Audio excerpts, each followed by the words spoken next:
요즘 빅테크 기업들, 독점 문제? 이런 얘기 정말 많이 들리죠? 근데 있잖아요. 이런 논쟁들이 사실은 전혀 새로운 게 아니라는 거.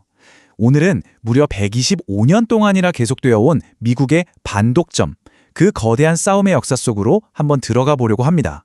아니, 근데 왜 하필 지금 다시 모두가 이 독점 문제를 입에 올리는 걸까요?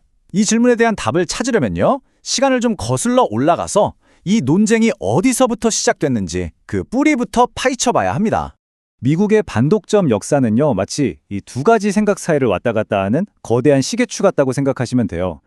한쪽에서는 아니, 중요한 건 공정한 경쟁이지, 경제 권력을 나누고 작은 회사들도 살아남게 해야 해, 이렇게 소상공인 보호를 외쳐요.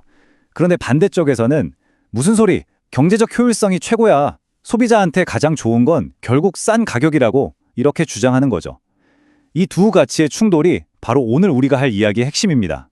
자, 그럼 첫 번째 시대로 한번 가볼게요. 19세기 말 산업이 어마어마하게 성장하면서 지금껏 보지 못했던 거대 기업들이 막 나타나기 시작했어요. 사람들이 점점 두려움을 느꼈던 바로 그 시기, 시계추가 경쟁자 보호 쪽으로 처음으로 아주 힘껏 움직이기 시작합니다.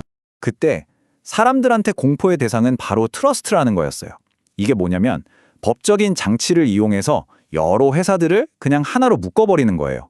그래서 한 명의 경영진이 가격부터 공급까지 모든 걸 쥐고 흔드는 말 그대로 거대 기업 연합이었죠. 제일 유명했던 게 바로 1882년에 존 록펠러가 만든 스탠다드 오일 트러스트고요. 이 트러스트의 힘이 진짜 너무 막강해지니까 결국 1890년에 미국 의회가 칼을 빼들었습니다. 트러스트를 길들이기 위해 역사적인 셔먼 반독점법을 통과시킨 거죠. 주 경계를 넘나들면서 활동하는 이 거대 기업들을 연방정부 차원에서 규제할 수 있는 최초의 강력한 무기가 생긴 순간이었습니다. 이 법의 내용을 뜯어보면 정말 강력했어요. 1조는 기업들끼리 몰래 짜고 가격 올리는 거, 그런 거 다 막았고요. 2조는 아예 한 기업이 시장을 통째로 먹으려고 하는 시도 자체를 불법으로 만들어버렸죠. 근데 이게 다가 아니에요. 정부가 직접 소송을 걸 수도 있고, 심지어 피해를 본 일반 시민이 직접 기업을 고소해서 손해본 금액의 3배를 받아낼 수 있게 했어요. 와, 이건 진짜 획기적인 거였죠. 하지만 법이라는 게 그렇잖아요. 처음엔 좀 혼란스러웠어요. 법에 쓰인 말들이 너무 넓은 의미를 담고 있어서 법원들도 이걸 어떻게 적용해야 할지 우왕좌왕했거든요. 그래서 가끔은 진짜 잡아야 할 거대 트러스트는 놔두고 엉뚱하게 노동조합을 공격하는 황당한 판결이 나오기도 했습니다. 바로 여기서 합리의 원칙이라는 아주 중요한 법리가 등장합니다. 1911년 스탠다드 오일 사건 때 딱 정립이 됐는데요. 이걸 좀 알기 쉽게 비유를 들어볼게요. 우리가 부엌 칼을 가지고 있다고 해서 무조건 범죄자는 아니잖아요. 그 칼로 요리를 했는지 아니면 나쁜 짓을 했는지가 중요한 거죠. 법원도 기업 활동을 그렇게 보기 시작한 거예요. 어떤 행동을 했다는 사실 자체보다 그 행동이 결과적으로 공정한 경쟁을 망가뜨렸을 때만 이건 불합리하다고 보고 불법으로 판단하게 된 겁니다. 훨씬 유연해졌지만 그만큼 판단하기는 더 복잡해진 거죠. 하지만 이런 유연함 속에서도 이 시대의 핵심 목표만큼은 아주 명확했습니다. 그건 바로 정치적인 목표였어요. 다시 말해 작은 경쟁자들을 보호하기 위해서 거대 기업의 힘을 억눌러야 한다는 것. 시계추는 여전히 경쟁자 보호 쪽에 아주 굳건하게 서 있었습니다. 자, 이제 시간을 훌쩍 뛰어넘어서 1970년대로 가보죠. 경제적으로 다들 힘들어하던 시기, 반독점법을 완전히 뒤집어 엎는 새로운 생각이 등장합니다. 바로 시카고 학파의 혁명. 시계추가 이번엔 소비자 보호를 향해서 극적으로 아주 세차게 움직이기 시작합니다. 소비자 후생을 극대화하는 것이 반독점법의 유일한 목표가 되어야 한다. 이게 바로 시카고 학파의 핵심 철학이었습니다. 다른 복잡한 거, 공정함이니 권력 분산이니 이런 건 다 잊어버리자는 거예요. 오직 중요한 건 경제적 효율성, 즉 소비자에게 얼마나 싼 가격을 제공하느냐, 이것만이 유일한 기준이라고 주장했습니다. 이 생각의 파급력은 정말 엄청났습니다. 이 사람들은 시장은 알아서 잘 돌아가니까 정부가 괜히 끼어드는 게 오히려 해롭다고 봤어요.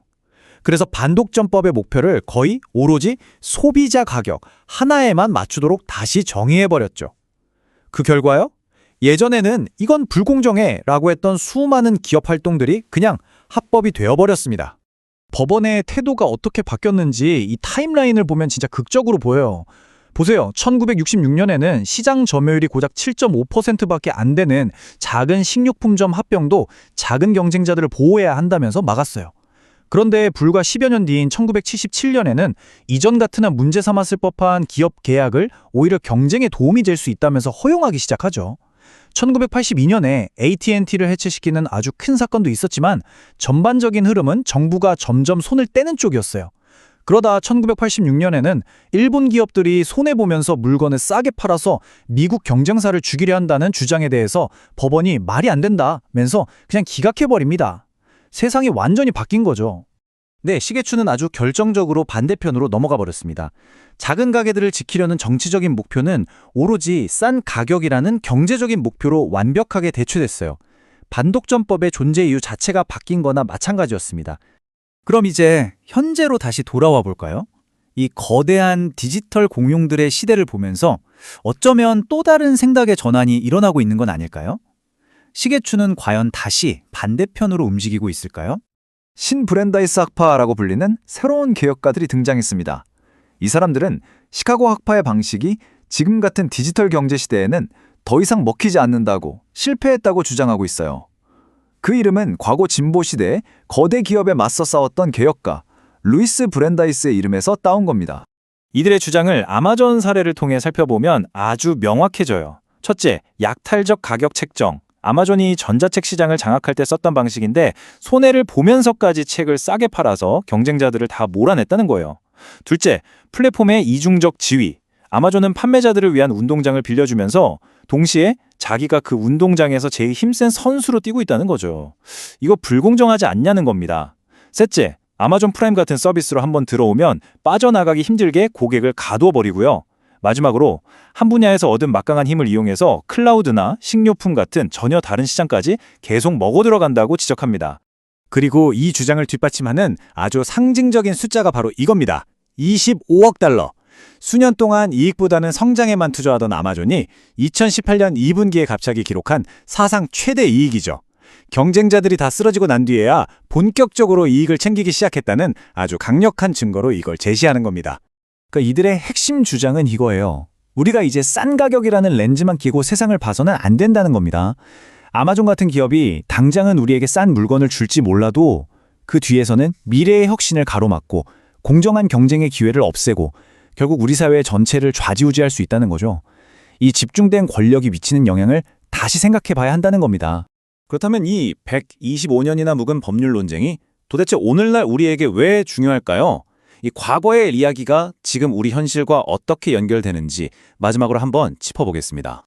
결국 반독점에 대한 논쟁은요, 그냥 경제학자들만의 이야기가 아닙니다.